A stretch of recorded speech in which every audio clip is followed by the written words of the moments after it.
Well, for more on this, I'm joined by Johann Els. He's the chief economist at the Old Mutual Group. Thanks very much, Johann, for joining us. So for you, what were the key sort of takeaways from the latest data? Hi, good afternoon. Absolutely. Firstly, that the headline ticked lower. I think that was a positive. Most of us expected it to remain unchanged. And then crucially, the core inflation number, which excludes food and energy, that came down from 4.9 to 4.6. So that was a nice surprise as well for me and shows very little inflationary pressures out there. But I think even more importantly, when we look at the weighted average consumer goods inflation number, that's clothing, footwear, furniture, appliances, and vehicles.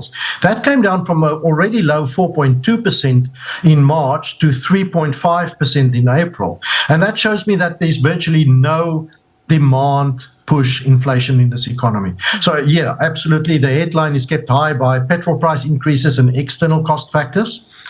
But underlying, we've seen significant improvements. Food inflation also coming down a little bit. So there's very little internal demand pressures on inflation, if at all.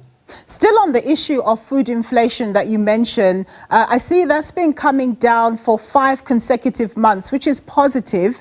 Earlier, a couple of months ago, there were concerns that perhaps we'd see some upward pressure on food prices because of weather-related issues. Do you think that concern has now subsided?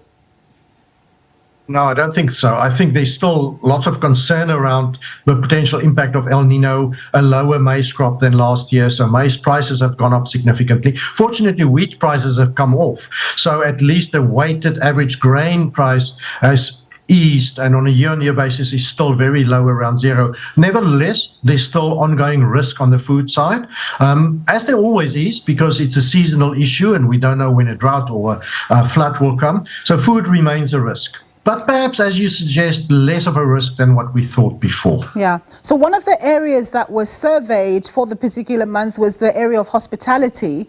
What's happening with hospitality inflation? Because we know that that sector had an awful time during COVID and even post-COVID in terms of recovery. But we're beginning to hear reports even from firms in the industry that things are picking up. So what are we seeing in terms of inflation there? I see that hotel costs on a year-on-year basis has increased quite markedly. So this is a fairly volatile sector and lots of seasonality behind it because of the seasons of foreign tourists coming to South Africa in summer season. I wouldn't be too concerned. I think good that the hospitality sector is doing better. Perhaps a bit of a upward pressure on inflation from that side. Fortunately, it's a fairly low weighting in the overall basket. So I'm not too concerned, but it's something that we need to watch if there's further acceleration there. But as I say, I think it's a fairly volatile one as well. I don't think it will necessarily continue to rise to the same extent. Yeah. You seem to be speaking quite positively around the trend that we're seeing inflation. But of course, 5.2% is still quite near the 6% top of the inflation target range for the Reserve Bank. So ultimately, what does this mean come the end of the month when the Reserve Bank decides on interest rates, do you think? Yes. So the difficulty here is that you and me, as ordinary consumers, we keep an eye on the 5.2 headline one. So the Reserve Banks and all central banks really sit with a problem that they have to fight inflation expectations.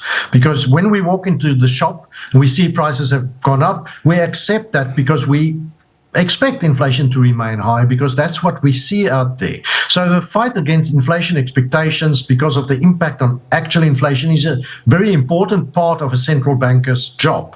And that's what they're doing, even though they realize, as I do, and I've suggested here, that the underlying picture is improving. But we are getting closer to rate cuts. It just won't happen next week. I think they will still be relatively tough, and there might be even one or two within the MPC that votes for a rate cut. But I don't think it's coming yet. I think it's be live, as we say, from July onwards. Personally, I think it would be perhaps too late to wait for a September rate cut. I think we should start cutting in July because we're heading in a direction where underlying inflation is actually improving quite markedly. All right, Johann, thank you very much for your contributions there. Johann Els is the chief economist at the Old Mutual Group.